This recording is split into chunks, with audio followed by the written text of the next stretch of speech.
Hello guys, welcome back to the channel, and probably one of the most popular cars here at this year's Manila International Auto Show is this 2025 Suzuki Desire Hybrid. Yes, we finally get an updated version of this Desire.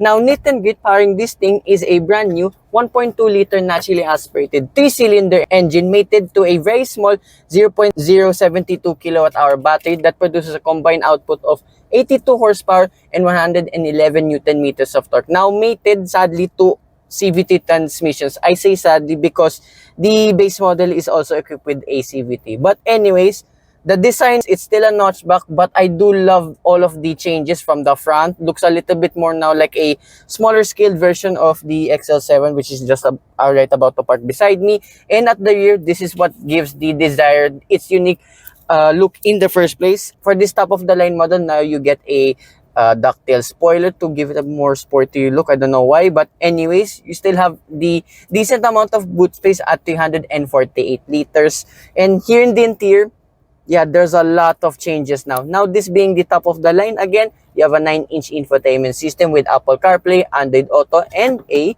reverse camera, but there's no dynamic guidance. However, there are reverse sensors, at least. Here too, a new set of a analog tachometer, speedometer with a TFT display right in the middle. Again, there's the G-force meter. I don't know why you need that. Two-tone scheme, and this wooden trim effect here too on the dashboard. I like that. Air conditioning controls, and here in the center, a USB type A port, of socket, cup holders, gear shift, and steering wheel pretty much exactly the same now like what you get in most of the Suzuki models. And what's a nice upgrade with the previous Desire are the seats. I mean, this is a nice cream color, and same too with the rear seats, and space there in the back is just as good as before, and you get the same air conditioning vents that point upwards to keep the cabin cool at all times.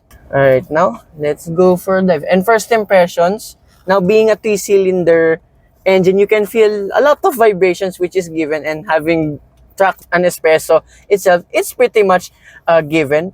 But everything else, I think the Sting is much lighter now because again, it's not carrying that much weight anymore compared to the previous 1.2 4-cylinder engine. And being a Suzuki, immediately you can see the the suspension is soft. And going over here in the off-road part of the car park, yeah, it soaks up all the rocks and bumps really well. So just go a bit faster for demonstration. Look at that, that's pretty good. And two, you get a decent amount of ground clearance at 145 millimeters. Yeah, they did a lot of fine tuning now with the suspension, so it feels a lot more softer than before. Now, comparing to before with the previous Desire, I can tell immediately this hybrid system is doing a lot, even though it's a small, well, very small 12-volt battery. A bit similar that what you get in the Suzuki Ertiga and XL7 hybrid respectively. Literally just going out here again of the car park, I forgot why I love all Suzukis in the first place, because they're really small and very easy to maneuver around even in the tightest of cities and streets. And here now, finally, on the open road. Even though, as I mentioned, this is a 3-cylinder engine, it's not as harsh at idle as I once thought, comparing only with the Suzuki Espresso. This Desire is actually really good. No driving modes. There's an overdrive. Oh no, there's a sport mode. Okay, so I thought this was an overdrive button. Now there's an S logo that pops up here in the dashboard.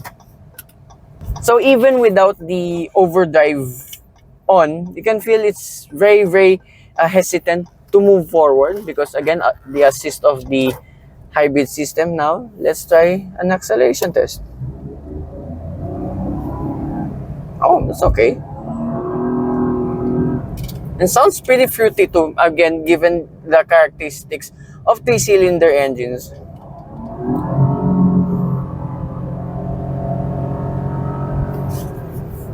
Right, brakes are pretty good too, and hence this is a very light car. Again, this will be a very fun car to drive in the twisties.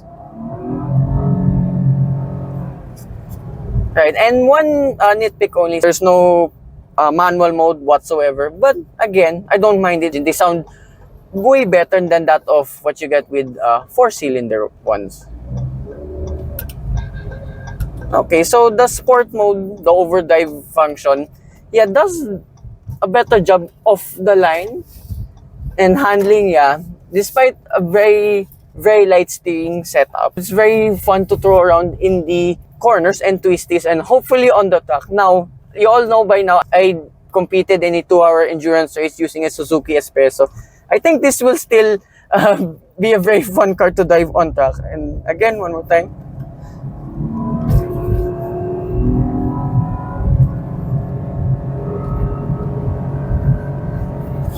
Ooh, that's really peppy off the line. And remember, this weighs less than 1,000 kilograms. This, I think, would be an ideal track car too. But that's just my 2 cents only. And one more time.